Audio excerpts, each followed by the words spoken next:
हम लोग आ गए हैं क्लास 12th। क्लास 12 की जब हम अकाउंट्स बोलते हैं,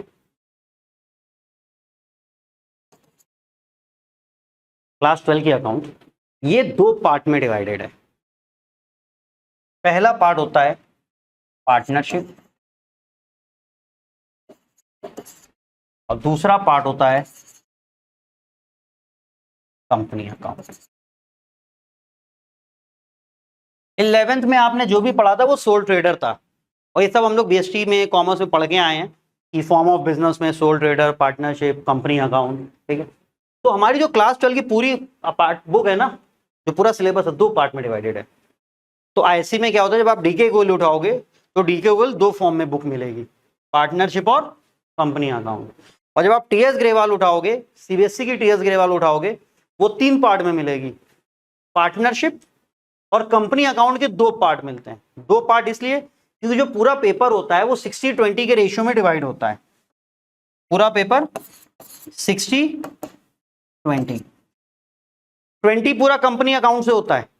याद रखना, कंपनी अकाउंट के कुछ चैप्टर इसका पार्ट होते हैं और कंपनी अकाउंट के कुछ चैप्टर इसका पार्ट होते हैं, प्लस पार्टनरशिप इसका पार्ट होता है। तो सीबीएसई वालों ने क्या किया, जो टीएस ग्रेवाल की बुक बनाई तो कंपनी अकाउंट की दो बुक कर दी। दो बुक क्यों करी? क्योंकि एक बुक जो इसमें आती है और एक बुक जो इधर आती है। ठीक है, देखो सिलेबस काफी वास्ट है, 11 से काफी डिफरेंट भी है, लेकिन 11 पूरा बेस बनता है।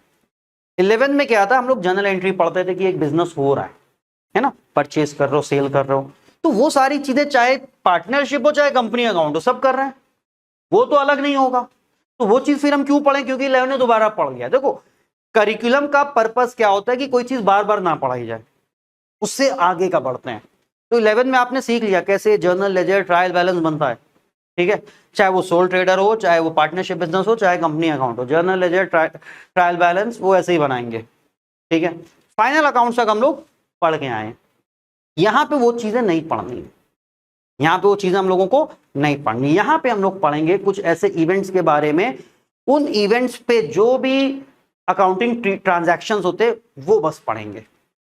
जैसे अगर हम पार्टनरशिप की बात करें तो एडमिशन, पार्टनर को नया पार्टनर आ रहा है, कोई पार्टनर रिटायर हो रहा है, कोई पार्टनर मर जा रहा है, बिजनेस बंद हो जा रहा है, या कंपनी अकाउंट में कंपनी जब शेयर इशू कर रही है, जब डिबेंचर इशू कर रही है, या कंपनी कैसे जो है अपने बैलेंस शीट बनाती है, फाइनेंशियल स्टेटमेंट, क्योंकि कंपनी का फाइनेंशियल स्टेटमेंट अलग होता है। ठीक है, तो 12th में आप चीजें अलग पढ़ोगे, लेकिन 11th आपका बेस बनेगा। 11th आपका क्या बनेगा, बेस बनेगा। अब अगर हम क्वेश्चन पेपर की बात करें तो देखो आईएससी तो अलग ही लेवल पे जा रहा है, वो तो मतलब गला काट रहा है बच्चों का एकदम, और सीबीएसई एकदम अलग ही लेवल पे जा रहा है। आईएससी ऐसे जा रहा है, सीबीएसई ऐसे जा रहा है। ठीक है, सीबीएसई का इतना बेसिक पेपर आ रहा है पूछो नहीं, पेपर आसान आता है। ठीक है, आईएससी में डिफिकल्ट आ रहा है। इस साल सीबीएसई ने सारे पेपर इजी दिए, बीएसटी, इकोनॉमिक्स, अकाउंट्स, मतलब इतने इजी पूछो नहीं। आपने सिर्फ क्या करना है, आखिरी 3 साल के 4 साल के प्रीवियस ईयर के क्वेश्चन पेपर्स, कंपार्टमेंट वाले और सैंपल पेपर, बस वही बैठ के लगा लो और बोर्ड का एग्जाम देने चले जाओ, तुम्हें लगेगा यार सब कुछ किया हुआ है। ऐसे पेपर आ रहे हैं। ठीक है ना, काफी वास्ट सिलेबस है। ठीक, अगर हम सीबीएसई के पॉइंट ऑफ व्यू से बात करें तो एक चीज समझो कि पार्टनरशिप से तुम्हारा 36 मार्क्स का आएगा, कंपनी से 24 मार्क्स का इधर आएगा, 60 ये होएगा और 20 मार्क्स का इधर होएगा। ठीक है, ये एकदम क्लियरली स्पेसिफाइड है। हम लोग स्टार्ट करते हैं पार्टनरशिप से, और पार्टनरशिप में सबसे पहला जो चैप्टर है वो है पार्टनरशिप फंडामेंटल।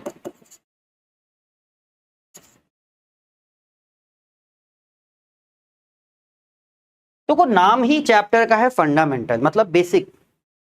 और हम तुम लोग से भी यही कहेंगे कि अगर आपको अकाउंट्स में अच्छा स्कोर करना है तो बस फंडामेंटल पे ही ध्यान दो, मतलब इस चैप्टर पे सिर्फ ध्यान मत दो, अकाउंट्स के फंडामेंटल पे ध्यान दो। मतलब एक ही चैप्टर पढ़ के चले गए हैं, ऐसा नहीं है। अकाउंट्स का फंडामेंटल जो क्लास 11 में पढ़ा है, वो जो रूल्स पढ़े हैं, वो जो बेसिक चीजें पढ़ी हैं, अभी जब हम चैप्टर पढ़ाएंगे तो तुम रियलाइज करोगे हम थ्योरी पार्ट बहुत ज्यादा कवर अप करेंगे, क्योंकि थ्योरी में ही प्रैक्टिकल कवर अप हो जाएगा। आपको कॉन्सेप्ट क्लियर है आप प्रैक्टिकल कर लोगे, थोड़ा बहुत फॉर्मूला वार्मूला जहां आता है वहां आता है। लेजर कोई अलग थोड़ी है, क्लास 11 में लेजर सीखा है ना, और रूल है लेजर के, नॉमिनल का रूल है, रियल का रूल है, पर्सनल का रूल है कि कैपिटल है तो क्रेडिट से बढ़ेगा डेबिट से कम होगा, एसेट है डेबिट से बढ़ेगा क्रेडिट से कम होगा, एक्सपेंसेस हैं डेबिट से बढ़ते हैं क्लोज होते हैं क्रेडिट से, इनकम क्रेडिट से बढ़ती है क्लोज होती है डेबिट से। तो यहां पे भी क्लास, जब आप बात कर रहे हो क्लास 12 में जितने भी चैप्टर्स है सब में जर्नल और लेजर है। ये जर्नल क्लास 11 से अलग है, क्योंकि क्लास 11 की जो जर्नल होती है वो क्या होती है, गुड्स खरीदा, गुड्स बेचा, एक्सपेंसेस पे किए। यहाँ पे ये सब नहीं, यहाँ स्पेसिफिक इवेंट से रिलेटेड जर्नल है, तो मतलब फिक्स जर्नल है, आप चाहो तो याद कर लो, बट हम रटवाने वालों में से नहीं है। फोकस उसी पे करो, कॉन्सेप्ट को समझने पे करो, अपने फंडामेंटल्स को स्ट्रॉन्ग करो, अकाउंट्स के फंडामेंटल को स्ट्रॉन्ग करो। वही क्लास 11 के रूल्स, कुछ भी पढ़ेंगे हम वो रूल्स के साथ ही समझाएंगे, मेजॉरिटी हम वैसे ही समझाएंगे। कुछ एक आध टॉपिक होता है जो हमें लगता है कि ठीक है यार इसको अभी बस काम चलाने भर का कर दो, धीरे धीरे बच्चा समझेगा, वरना ज्यादातर कोशिश यही रहती है कि फंडामेंटल्स अपने स्ट्रॉन्ग करो। अकाउंट्स का सिर्फ और सिर्फ एक रूल क्या है, अगर अच्छे नंबर लाने हैं तो अपने फंडामेंटल्स को स्ट्रॉन्ग करें। और फंडामेंटल मतलब बेसिक, चैप्टर का नाम ना पार्टनरशिप फंडामेंटल, मतलब पार्टनरशिप का बेसिक। तो इस चैप्टर में देखो हम लोग पढ़ेंगे क्या। सबसे पहले तो हम लोग सोल ट्रेडर से पार्टनरशिप की तरफ आए हैं। तो हमने बोला सोल ट्रेडर और पार्टनरशिप में डिफरेंस, अगर हम बिजनेस ट्रांजैक्शंस की बात करें तो कोई डिफरेंस थोड़ी है। हम चमड़े का बिजनेस कर रहे हैं, हम एज अ सोल ट्रेडर भी कर सकते हैं, हम एज अ पार्टनरशिप भी कर सकते हैं। तो जो जर्नल एंट्री हम एज अ सोल ट्रेडर करेंगे वही जर्नल एंट्री हम एज अ पार्टनरशिप भी करेंगे। सेम वैसी लेजर बनाएंगे, सेम वैसी ट्रायल बैलेंस बनेगा और सेम वैसे ही फाइनल अकाउंट्स बनेगा। डिफरेंस फाइनल अकाउंट्स में एक पॉइंट पे आके होता है कि जब आप सोल ट्रेड और फाइनल अकाउंट्स अगर आप बना रहे होते हो तो आप ट्रेडिंग बनाते हो, ट्रेडिंग के बाद आप प्रॉफिट एंड लॉस बनाते हो और फिर बना देते हो बैलेंस शीट। और बैलेंस शीट में आप क्या करते हो, साल के एंड का जो प्रॉफिट होता है कैपिटल में ऐड कर देते हो, बात खत्म। लेकिन जब आप पार्टनरशिप में आते हो तो पार्टनरशिप में क्या होता है कि ट्रेडिंग आप बनाते हो, ट्रेडिंग बनाने के बाद आप बनाते हो प्रॉफिट एंड लॉस। अब जो प्रॉफिट आ गया, यहीं पे डिफरेंस है, जो प्रॉफिट आ गया उसका क्या करें, क्योंकि यहां जो प्रॉफिट आता है वो एक ही बंदा होता है, उसकी कैपिटल में ऐड कर देते हो। लेकिन अगर हम पार्टनरशिप की बात करें तो हम लोग पढ़ के आए हैं कि मिनिमम 2 और मैक्सिमम कितने 50, मैक्सिमम नंबर ऑफ पार्टनर्स कितने 50, अभी आगे पढ़ेंगे हम लोग। तो 50 पार्टनर, इमेजिन करो 50 पार्टनर है। अब वो प्रॉफिट 50 पार्टनर में डिस्ट्रीब्यूट होना है ना, डिस्ट्रीब्यूट होना है प्रॉफिट, तो उसके लिए हम लोग एक अलग से अकाउंट बनाते हैं, profit and loss appropriation account. हमने शॉर्ट में लिखा PL appropriation, profit and loss appropriation, ठीक। और हर पार्टनर का प्रॉफिट उसकी कैपिटल में ऐड होएगा और उसकी ड्राइंग माइनस होगी। तो अगर 50 पार्टनर हैं तो क्या बैलेंस शीट में दिखा पाना आसान होएगा, नहीं। तो फिर डिटेल में बनती है एक पार्टनर कैपिटल और फिर बन जाता है बैलेंस शीट। तो हमने क्या बोला, जो चीज आप पहले पढ़ चुके हो वो कभी नहीं पढ़ते हो, करिकुलम का ये पर्पस चलता है, आप हर बार पहले से कुछ आगे का कुछ नया पढ़ते हो। सिलेबस का यही रूल है कि जो चीज एक बार पढ़ लिया गया उसको दोबारा नेक्स्ट क्लास में दोबारा से नहीं पढ़ाना है, उसके आगे का पढ़ाना है। तो आप ट्रेडिंग, प्रॉफिट एंड लॉस और बैलेंस शीट तो पढ़ ही चुके हो, तो इसमें भी trading, profit and loss, balance sheet तो पढ़ ही चुके हो। तो एक्स्ट्रा क्या है, प्रॉफिट एंड लॉस एप्रोप्रिएशन और पार्टनर कैपिटल। तो हम लोग पढ़ेंगे पीएल एप्रोप्रिएशन और पार्टनर कैपिटल, इस पार्टनरशिप फंडामेंटल। ये 2 अकाउंट बहुत बेसिक अकाउंट है, सबसे बेसिक चैप्टर यही है, सबसे इजी चैप्टर यही है। थोड़ा लेंदी चलेगा, वो मेरा पढ़ाने का तरीका है कि थोड़ा हम लंबा खींच देते हैं, ठीक है, बट इजी, ठीक है। तो इस पे आने से पहले हम लोग जरा पार्टनरशिप को पूरा समझते हैं। जैसा कि हमने कहा था थ्योरी पार्ट हम लोग हर बार कवर अप करते ही करते हैं। तो जब हम बोलते हैं पार्टनरशिप, कोई डिफाइन कर सकता पार्टनरशिप?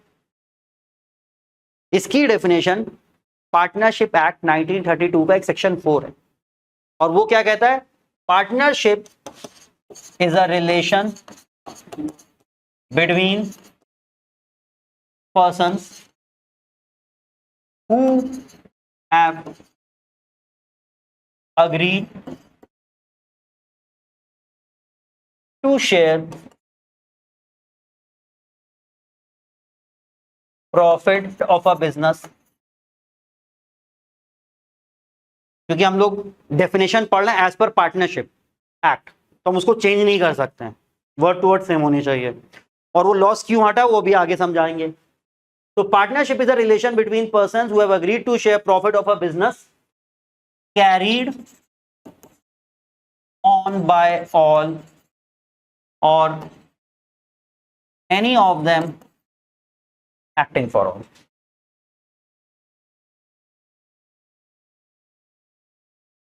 ये पार्टनरशिप की डेफिनेशन है जो आपको अच्छे से याद हो जानी चाहिए। ठीक है, पहले भी पढ़ा है ना हम लोगों ने। ये डेफिनेशन किसके हिसाब से है? Section 4 of partnership act 1932।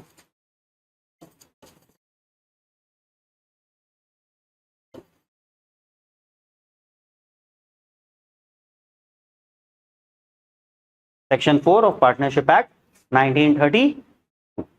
ये ठीक है, इतना क्लियर है? ये भी लिख रही हो गया, 11th का याद नहीं है क्या? अब देखो, ए बी एंड सी इन्होंने एक बिजनेस स्टार्ट किया। इन्होंने क्या स्टार्ट किया? एक पार्टनरशिप बिजनेस, और नाम रखा एबीसी सन्स। तो इंडिविजुअली ये क्या कहलाते हैं? इंडिविजुअली क्या कहलाते हैं? पार्टनर्स। और कलेक्टिवली ये क्या कहलाते हैं? फर्म। कलेक्टिवली क्या कहलाते हैं? फर्म। और ये जो एबीसी सन है ये फर्म का नेम है, ये इनकी फर्म का नेम है। फर्म मतलब बिजनेस, 11 में पढ़ा है ना, बिजनेस एंड बिजनेसमैन। तो बिजनेसमैन और बिजनेस, ठीक है। और इनका जो एग्रीमेंट होता है ना, इनका जो एग्रीमेंट है वो पार्टनरशिप कहलाता है। वो उनका जो रिलेशन है वो पार्टनरशिप कहलाता है। पार्टनरशिप मतलब इनका एग्रीमेंट, इनका रिलेशन। तो इंडिविजुअली ये कहलाते हैं पार्टनर्स, कलेक्टिवली ये कहलाते हैं फर्म, और इनका जो एग्रीमेंट है वो क्या कहलाता है? पार्टनरशिप कहलाता है। इनके बिजनेस का जो नेम होता है वो फर्म्स नेम होता है। फर्म मतलब बिजनेस, पार्टनर मतलब बिजनेसमैन। ठीक है, ये चीज लिख लेना, ये सब लिख लो, क्योंकि रीजन असर्शन में चीजें पूछी जाती हैं। चलो, ये चीज समझ गए ना? तो एक चीज समझो, कभी भी पार्टनरशिप और पार्टनरशिप फर्म बोला जाएगा ना, इनमें डिफरेंस याद रखना। पार्टनरशिप मतलब इनका एग्रीमेंट की बात हो रही है, और पार्टनरशिप फर्म मतलब बिजनेस की बात हो रही है। किसकी बात हो रही है? बिजनेस की। दोनों में डिफरेंस होता है। बात समझो, दोनों में क्या होता है? डिफरेंस होता है। तो एक चीज याद रखो कि पार्टनरशिप के खत्म होने से पार्टनरशिप फर्म नहीं खत्म होती है, लेकिन पार्टनरशिप फर्म खत्म करोगे तो पार्टनरशिप भी खत्म हो जाएगी। क्या बोला हमने? कि अगर आप पार्टनरशिप को खत्म करोगे, एंड करोगे, उससे फर्म खत्म नहीं होगी, ठीक है। लेकिन अगर फर्म को खत्म करोगे, एंड करोगे, तो फिर पार्टनरशिप खत्म हो जाएगी। समझ गए चीज? ये भी आगे और डिटेल में आएगा। अच्छा, अब जरा पार्टनरशिप फर्म और पार्टनर्स का जो रिलेशन है वो चीज समझ लो। जब हम कहते हैं partnership firm and partners, partnership unlimited liability है कि लिमिटेड लायबिलिटी है? अनलिमिटेड लायबिलिटी है। सबको पता है ना अनलिमिटेड लायबिलिटी का क्या मतलब है? कि अगर बिजनेस के लायबिलिटी ज्यादा है और बिजनेस के एसेट कम पड़ जाए, तो पर्सनल एसेट बेच के बिजनेस की लायबिलिटी को पूरा किया जाता है। ये होता है अनलिमिटेड लायबिलिटी का मतलब। और लिमिटेड लायबिलिटी का क्या मतलब होता है? कि आपने जितना पैसा दे दिया है बस आपकी उतनी ही लायबिलिटी है। अब अगर बिजनेस के एसेट कम पड़ जा रहे हैं ना, तो आपके पर्सनल एसेट नहीं बेचे जाएंगे। तो इनमें जो हम रिलेशन की जब हम बात करें, तो यहां पे एक चीज समझो, एक अकाउंटिंग पॉइंट ऑफ व्यू होता है और एक लीगल पॉइंट ऑफ व्यू होता है। क्लास 11 में हम लोग पढ़ के आए हैं business is different from businessman, पढ़ा है ना? कि बिजनेस की अपनी एक सेपरेट आइडेंटिटी होती है, एक एंटिटी हो। Business is a separate legal entity, मतलब उसकी एक अपनी आइडेंटिटी होता है, वो बिजनेसमैन से अलग होता है। बिजनेस के खर्चे अलग, बिजनेसमैन के खर्चे अलग। तो जब हम बात कर रहे हैं फर्म और पार्टनर के रिलेशन की, तो एक होता है accounting point of view,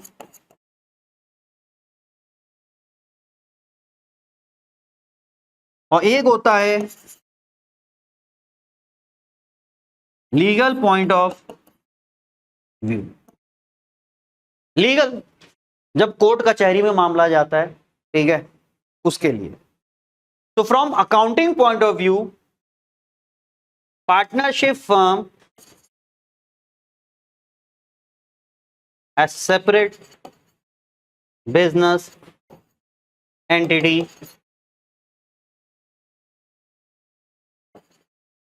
from partners।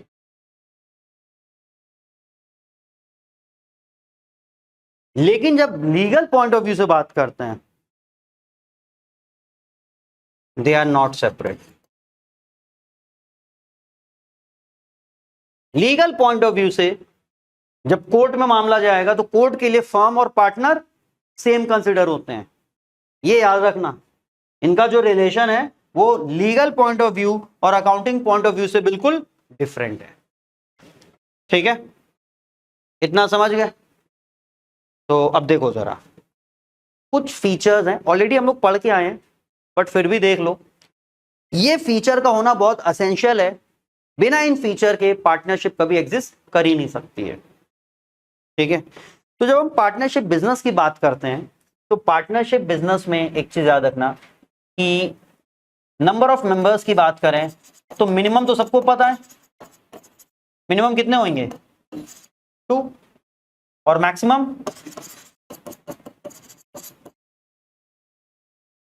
50।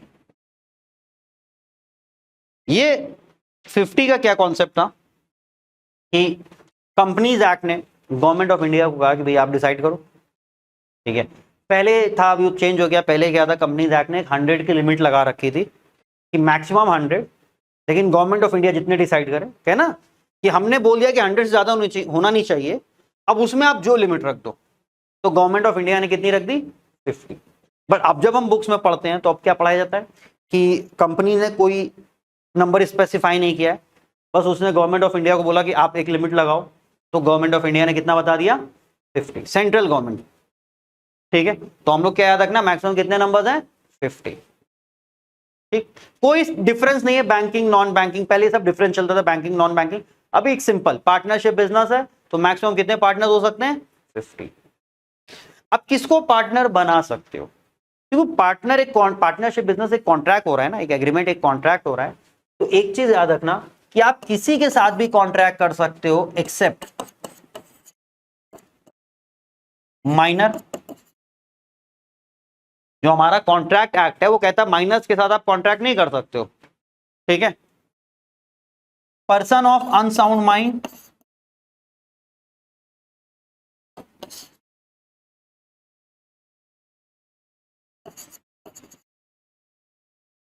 Unsound mind, ये एक थोड़ा सा अच्छा सा टर्म बोला जाता है। छोटा बच्चा है ना, 14 साल 12 साल 13 साल का बच्चा है जिसने अभी एज नहीं अटेन करी है, अनसाउंड माइंड कहते हैं। अगर हम लोग की भाषा में बोला जाए तो पागल। ठीक है, बट अच्छा नहीं लगता ना किसी को ऐसे पागल बोलो। वो बात अलग है, उसको नहीं समझ में आ रहा है कि हमको क्या बोल रहा है, लेकिन बगल वालों को ज्यादा बुरा लग रहा है कि उसको पागल क्यों बोला तुमने। ठीक है, तो पागल नहीं बोलते हैं, तो वो अनसाउंड माइंड, मतलब वही है, मतलब वही है। और तीसरा, पर्सन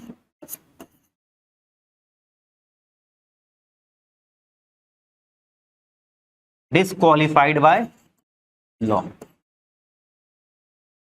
जिसको कोर्ट से ऐसा ऑर्डर मिला हुआ है, ठीक है, कोई क्राइम या कुछ ऐसा फ्रॉड उसने किया था जिसके साथ अब आप कोई कॉन्ट्रैक्ट अभी नहीं कर सकते। इनको छोड़ के आप किसी के साथ भी कॉन्ट्रैक्ट कर सकते हो, मतलब कोई भी बंदा आपका पार्टनर बन सकता है। अब माइनर के साथ एक चीज याद रखना कि माइनर को हम एज अ पार्टनर तो नहीं बना सकते, लेकिन माइनर को प्रॉफिट में बेनिफिट मिल सकता है। ठीक है, तो माइनर के साथ क्या दिक्कत है, ही कैन शेयर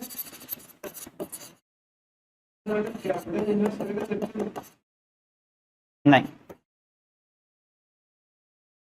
बस ऐसे ही कि उसको हमने कह दिया कि आप आ जाओ, ठीक है। अभी आपको प्रॉफिट में से मिलेगा एज अ माइनर, जैसे ही आप मेजॉरिटी गेज में आओगे तो फिर आप पार्टनर बन जाओगे, ठीक है, समझ रहे हो? इसको सही आप बेनिफिट के साथ। देखो रीजन क्या है, क्यों लॉ मना करता है? हम लोग मान के चलते बच्चा है, कॉन्ट्रैक्ट आप उसके साथ करो जो समझ सके कि आप क्या कहना चाह रहे हो। भाई ये अभी तुम लोग क्लास 12 में बीएसटी में पढ़ोगे, कॉमर्स में पढ़ोगे, कम्युनिकेशन, कि हमने कोई बात बोली, जिस तरीके से बोली तुमने उसी तरीके से समझी, तब वो कम्युनिकेशन कंप्लीट होता है। तो हम ये माने कि सामने वाला बंदा इतनी समझ रखता है कि अगर हम उससे कोई बात कह रहे हैं तो उसको उसी फॉर्म में समझ रहा है। तो माइनर को हम लोग ये मान के चलते कि यार इसके अंदर उतनी समझ नहीं है, तो इसको क्या किया जाता है, लोग इसका एक्सप्लॉइटेशन हो सकता है, इसको बेवकूफ बना सकते हैं। अनसाउंड माइंड, उसका तो दिमाग ही नहीं काम कर रहा है यार, तुम उसको कैसे समझेगा, तो तुम तो उसको बेवकूफ बना लोगे, और इसको तो फिर लॉ से ही मना कर दिया, इसका दिमाग कुछ ज्यादा ही काम कर रहा है, ठीक है, ये दिमाग ज्यादा ही चला रहा है, तो इसलिए इसको लॉ ने मना कर रखा है कि ये तुम्हारा नुकसान कर देगा, ठीक है, इसको हटा दिया गया। तो उसको तुम प्रॉफिट में बेनिफिट शेयर दे सकते हो, ये चीज, इतना क्लियर है, ठीक है। अच्छा, पार्टनरशिप, याद रखना, जो पार्टनरशिप बिजनेस है वो लॉ से एग्जिस्टेंस में नहीं आता है, ये चीज याद रखना, it does not come into existence by operation of law. Partnership comes into existence due to agreement ना, two or more person agree to share profit, दो लोगों के म्यूचुअल अंडरस्टैंडिंग से जब एक एग्रीमेंट बनता है तो ये एग्जिस्टेंस में आता है, not bye operation of law.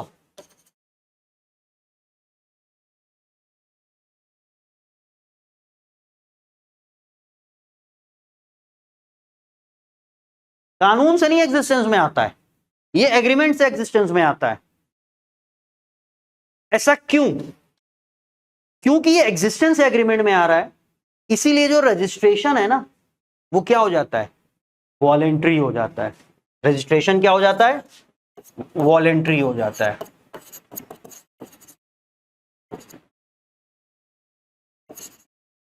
Voluntary का मतलब आपकी मर्जी। स्कूल में आते हैं ना, कभी क्लास में बैठे हो, कोई मैम आ जाएंगे, I need 2 volunteers from the class, ऐसे बोलते हैं ना, वो बोर्ड पे कुछ चिपकाना है, तो वॉलेंटियर्स मतलब जो अपनी मर्जी से हाथ खड़ा करते हैं कि हाँ मैं हूं, अपनी मर्जी से। तो वॉलेंट्री मतलब मर्जी। तो यहां पे रजिस्ट्रेशन क्या है, वॉलेंट्री है, आपकी मर्जी है, आप चाहो तो ना कराओ। अगर ये लॉ से आता ना तो रजिस्ट्रेशन क्या हो जाता, कंपलसरी। अगर ये लॉ से एग्जिस्ट होता, इसका एग्जिस्टेंस लॉ के थ्रू होता, तो फिर रजिस्ट्रेशन क्या हो जाता, कंपलसरी। क्योंकि इसका रजिस्ट्रेशन वॉलेंट्री है, इसलिए बाय लॉ नहीं एग्जिस्टेंस करता है, इसका एग्जिस्टेंस है बिकॉज ऑफ एग्रीमेंट। अब ये एग्रीमेंट आप ओरल फॉर्म में भी कर सकते हो और रिटन फॉर्म में भी कर सकते हो। ये एग्जिस्टेंस ओरल फॉर्म में भी हो सकता है और रिटन फॉर्म में भी हो सकता है। रिटन फॉर्म में जो एग्जिस्टेंस होता है उसे बोला जाता है, जो रिटन फॉर्म में एग्रीमेंट होता है उसको क्या बोला जाता है, पार्टनरशिप डीड। तो जो रजिस्ट्रेशन कराता है वो रिटन फॉर्म में एकदम एग्रीमेंट बनाता है, जो रजिस्ट्रेशन नहीं कराता मोस्टली उनका क्या हो जाता है, ओरल हो जाता है। बेटर क्या है, ओरल या रिटन? रिटन। क्यों? जब रिटन डीड होगा तो आप लोग पहले ही से सारी चीजें प्लान आउट कर लोगे, हर चीज, सारे पार्टनर्स की राइट्स और ड्यूटी सब स्पेसिफाई कर दोगे, तो बाद में क्या नहीं होएगा, डिस्प्यूट नहीं होगा। यहां बस मुंह से बोल दिया हाँ चलो बिजनेस स्टार्ट करना है, हो गया बिजनेस स्टार्ट, कोई चीज लिखी तो है नहीं। अब बात बात पे किसी ना किसी चीज को लेके क्या होएगा, डिस्प्यूट होएगा।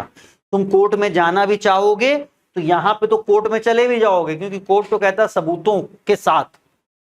आपस में दो लोगों की क्या बात हुई, उसमें कोर्ट का क्या इंटरवेंशन है, कैसे प्रूव करोगे, तो कोर्ट कहता है इससे हम क्या कर सकते हैं। तो ओरल में कोर्ट, फिर आप कोर्ट में बहुत से मैटर्स हैं जहां कोर्ट में नहीं जा पाओगे, इसलिए बेटर क्या रहता है, करा लो। और जो रजिस्ट्रेशन होगा फिर कैसे होगा, एज पर पार्टनरशिप एक्ट 1932, 32। ठीक है, तो ये चीज समझ गए, इसमें कोई दिक्कत है? हाँ भाई, लिखते जा रहे हो कि नहीं लिखते जा रहे हो? ये किस चीज का एग्रीमेंट होना चाहिए? जैसे हमने और मेरे दोस्त ने एग्रीमेंट बनाया, यार फ्राइडे नमाज के बाद मूवी देखने चलेंगे, चाहे जिसको जो भी काम हो मूवी देखने जाएंगे। ये भी तो एक एग्रीमेंट हो गया ना, एक पार्टनरशिप बना ली। एक बार पैसा तुम दोगे 1 महीने, 1 महीने पैसा हम देंगे। क्या ये पार्टनरशिप बिजनेस कहलाएगा? नहीं। एग्रीमेंट किस चीज का होना चाहिए? फलाने का मर्डर करना है, एग्रीमेंट कर लेते हैं हम लोग आपस में, एग्रीमेंट कर लिए कि यार उसको मिलके मारा जाए। क्या ये एग्रीमेंट हो सकता है? नहीं। स्मगलिंग करना है, एग्रीमेंट कर लें, नहीं हो सकता है। एग्रीमेंट हमेशा किसके लिए होगा? Agreement for legal business.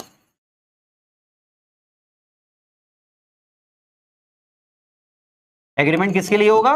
Legal business के लिए। सिर्फ लीगल बिजनेस ही नहीं, अब हमने कहा यार चलो यार बिजनेस करते हैं, लेकिन हम इसको चैरिटी के तौर पे देखना चाहते हैं, तो वो भी नहीं होगा।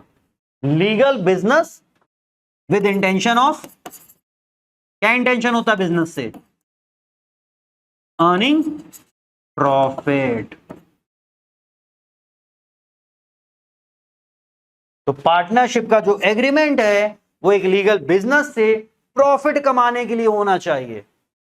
इलीगल है तो पार्टनरशिप नहीं हो सकती है। जहां प्रॉफिट नहीं वहां पे भी पार्टनर नहीं हो सकती। तो हमने कह दिया कि यार हम चैरिटी, हम प्रॉफिट नहीं लेंगे, तो हम पार्टनर कहलाएंगे ही नहीं।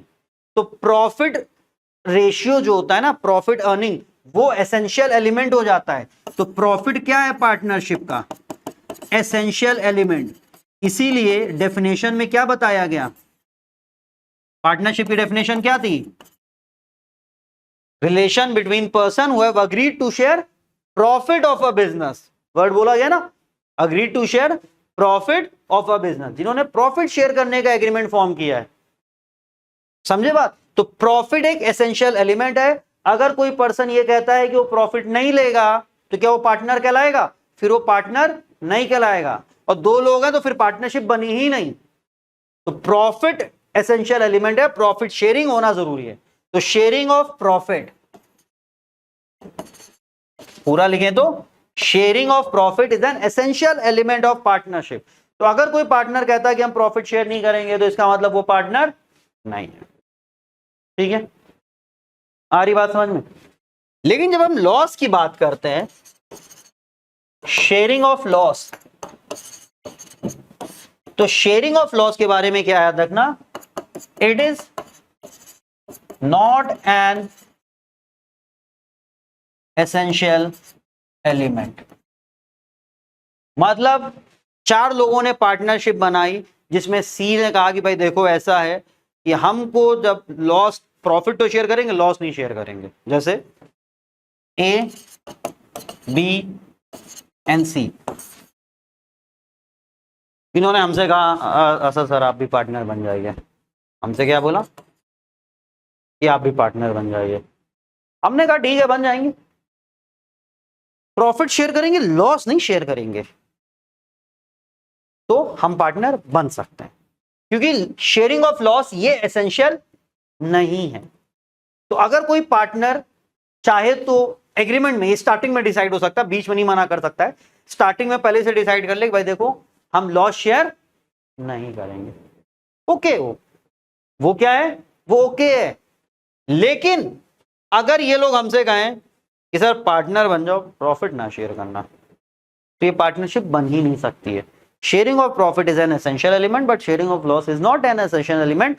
तो to be a partner you must be there to share profit. Charity नहीं चलेगा। हाँ, आप ये एग्री जरूर कर सकते हो कि I will not share the loss, चल जाएगा, आप पार्टनर बन सकते हो। ठीक है, इतना क्लियर है? इसमें कोई प्रॉब्लम है? लास्ट 2 चीजें और देख लो, ये लिख लिया है ना? आंखें दुख गई मेरी, मिस ना हो बस। अरे यार क्या मिस, जब पार्टनरशिप बिजनेस को डिफाइन किया था हमने, तो लास्ट में क्या लिखते हैं हम लोग? Carried on by all or any of them acting for all. Carried on by all or any of them acting for. इस लाइन का क्या मतलब होता है? Carried on by all, या तो सब मिलके बिजनेस करें या any of them acting for all, कोई एक सबके बिहाफ पे बिजनेस करे. कोई भाई इन लोगों ने इतने 4-5 लोग पार्टनर बने, एक ने कहा यार मेरा तो यार ऑलरेडी बहुत ज़्यादा जो है एक और बिजनेस चलता है, डिफरेंट है इससे बिल्कुल, हम थोड़ा टाइम नहीं दे पाएंगे. दूसरे ने भी ऐसे ही बोला, तीसरे ने भी ऐसे ही बोला, तो चौथे वाले को बोला कि भाई देखो ऐसा है, तुम जो है इसको मेजर करना, हम इतना ऐसे पार्ट सपोर्ट कर देंगे, हम इस तरीके से. वो होता पार्टनर्स का आपस में एग्रीमेंट है. तो एक उसमें एक्टिव पार्टनर है जो सारी चीजें एक्टिवली कर रहा है. तो हम लोगों ने पढ़ा ना, एक्टिव पार्टनर, डोमिनेंट पार्टनर, इस तरीके से हो सकते हैं. तो वही लाइन का मतलब है कि any of them acting for all. तो होता क्या है, each partner is principal as well as agent. Each partner is principal as well as agent. अब इस लाइन का हम लोग को मतलब सुनो. As an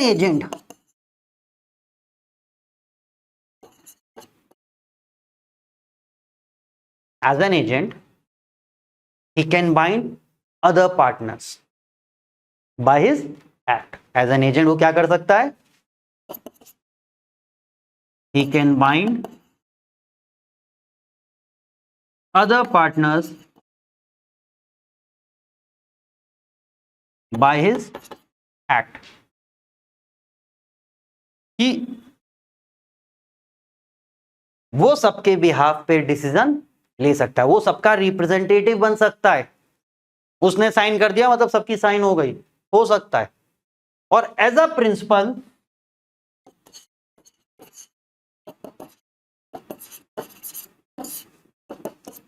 he is bound by the act of others. कि अगर किसी ने कोई डिसीजन ले लिया तो एज अ प्रिंसिपल उसको मानना पड़ेगा. तो कहने का मतलब हर पार्टनर प्रिंसिपल और एजेंट है. बात समझो, ए बी सी 3 पार्टनर है. ए ने कोई डिसीजन लिया तो as a agent A decision ले सकता है और एज अ प्रिंसिपल बी और सी को उसकी बात माननी पड़ेगी. बी ने कोई डिसीजन ले लिया तो as a agent B decision ले सकता है और एज अ प्रिंसिपल ए और सी को उसकी बात माननी पड़ेगी. तो हर पार्टनर प्रिंसिपल भी है और एजेंट भी है. जब ये एजेंट बनता है तो ये प्रिंसिपल बनते हैं, इनमें से कोई एक प्रिंसिपल बनेगा तो बाकी के एजेंट बन जाएंगे. तो हर पार्टनर प्रिंसिपल भी है, एजेंट भी है. एज एन एजेंट वो जो फैसला ले, वो जो डिसीजन ले, वो ले सकता है. ठीक है. और एज अ प्रिंसिपल दूसरे के डिसीजन को भी उसको मानना पड़ेगा. ठीक है. तो ये चीज याद रखना. और लास्ट लिख लो जरा, no separate existence from its member.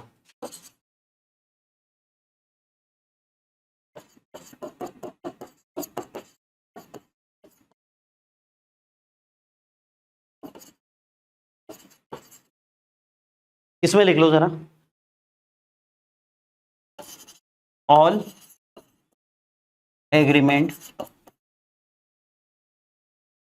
entered with the firm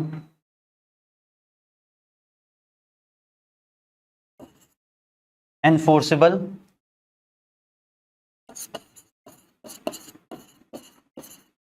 to each partner separately and jointly.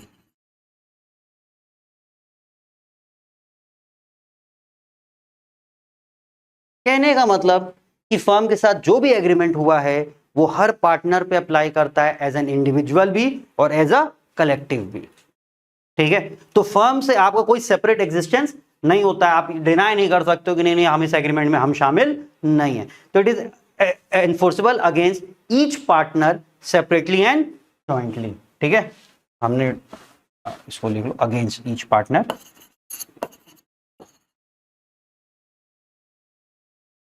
समझ गया ना। तो फर्म का किसी के साथ भी कोई एग्रीमेंट होगा वो सारे पार्टनर्स पे अप्लाई होगा, एज अ इंडिविजुअल भी और एज अ कलेक्टिव भी। ये सारे फीचर एक पार्टनरशिप बिजनेस में होने चाहिए। ठीक है, तो आज की क्लास में इतना ही रखते हैं। इसके बाद राइट्स हैं, लाइबिलिटीज हैं, और उन्हीं पे बेस क्वेश्चंस भी होंगे। डीड वाला जो पार्ट होगा वो नेक्स्ट क्लास में होगा।